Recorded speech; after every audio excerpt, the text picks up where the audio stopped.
Happy Friday, everybody. I hope you had a great week. Today is September 3rd, 2021, and this is your Friday pre-holiday weekend, pre-Rosh Hashanah, Jewish New Year holiday planning video. So here it is. Let's talk about it. Monday, the markets are closed for the Labor Day holiday. For those of you that think that the Labor Day holiday is just around for us to sadly commemorate the end of summer, let me remind you that on June 28th, 1894, President Grover Cleveland signed into law the act making Labor Day a national holiday. It's the day that we celebrate the American worker and all of our achievements. So thank you all. Enjoy, celebrate, enjoy your achievements, and now you know why we're off on Monday. So today I want to take a few minutes to ask you to be careful. Yes, be careful. So this is something I wrote about in the upcoming issue of the Voice of Chicago magazine, but I want to talk to you about it briefly today. Over $30 billion have been lost to phone scams in the past year. The number is amazing to think about it. Nearly 60 million Americans have lost money in these scams. So I want to talk to you about how they work and what we can do to be more careful. And then at the end, I'm going to ask you to do one extra thing for me just to be safe. So, okay, why do these things work? The main reason why these things work is the amount of work that these guys, that the scammers actually put into their jobs. Remember, there's a lot of money on the line here. So everything that businesses do and that we do to get in front of this, they'll change, they'll evolve, and they'll get a workaround for it. So again, we have to stay vigilant, but they're going to keep changing. So one of the reasons, another reason why they're so successful is that there's so many people living alone right now, or at least spending a lot of time alone right now, especially due to the pandemic. You got a lot of people that are just spending more time together. So when someone calls with that friendly voice on the other end of the line, you may be interested in talking to them. So again, that's sort of why these things are working. Some of the most common scams are coming in when people are calling you. They're telling you they're from some government agency. Maybe they're from the IRS, and you filed your forms wrong, or you didn't send in the right forms, or you sent in the right forms, but you did something wrong on it.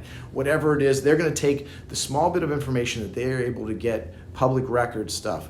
There's so much of our information online right now. They're going to pull some of that and they're going to bait you in to giving them more information on you. So again, be very careful. Remember, if they're going to call you and ask you for a lot of information, chances are you should be extra careful. The IRS is going to tell you, they've told you over and over again in commercials and everything else, they're not going to call you.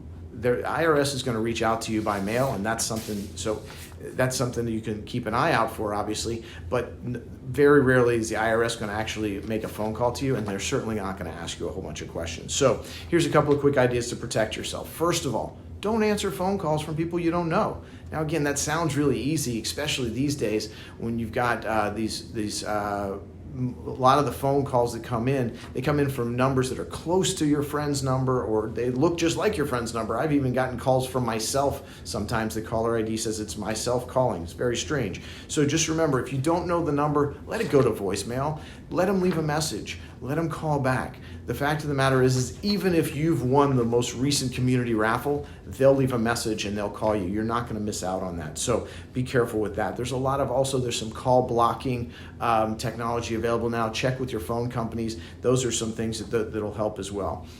Finally, just don't be the first person to offer information on the phone. So how many times have you picked up the phone, made a phone call to somebody, and they answer, and you say, "Hello, who am I talking to?" Rarely is that really going to happen. So if someone asks you that question, first of all, red flag goes up. Second of all, ask them who they are, and feel free, ask them for their phone number, and you'll return the call to them. Chances are they're not going to give you that number, and chances are they're going to hang up on you because chances are that was not what they were hoping for. So phone scams a big one. You've got internet scams. You've got email scams. So here's the request I'm going to make of you to be safe. Please make a habit of checking your statements. Now, even if it's just once every now and then, check your bank statement, check your credit card statements, heck, check your utility statements. Just make sure that everything looks right, because there's a lot of times that your bank information, your credit card information, it's out there. And so what's going to happen is they're going to go and they're going to try and see if it works. They're going to maybe $5 will come out of your account. And if you don't recognize it, if you don't notice it, they're going to take $50 next time. And maybe 500 of the time after that, until they get caught, until you recognize it. Once you recognize it, they've already taken a lot of money out. So again, just check every now and then to see where they are. And also consider pulling a credit report every couple of years just to see where you are on that. So again, make it a habit of checking in on your money. That's what we're doing for you on a regular basis. So check out that stuff. Also, remember, if you have other questions about this or other planning ideas that we've talked about, let us know. Finally, as we go into the long weekend, we're going right from Labor Day right into Rosh Hashanah, the Jewish New Year. So Happy New Year, everyone. We hope that we have a very healthy and happy new year, and quite frankly, a little bit better than this past year has been with all the craziness that we had. So Happy New Year. Have a great weekend. Have a great Labor Day weekend, and we'll talk to you soon.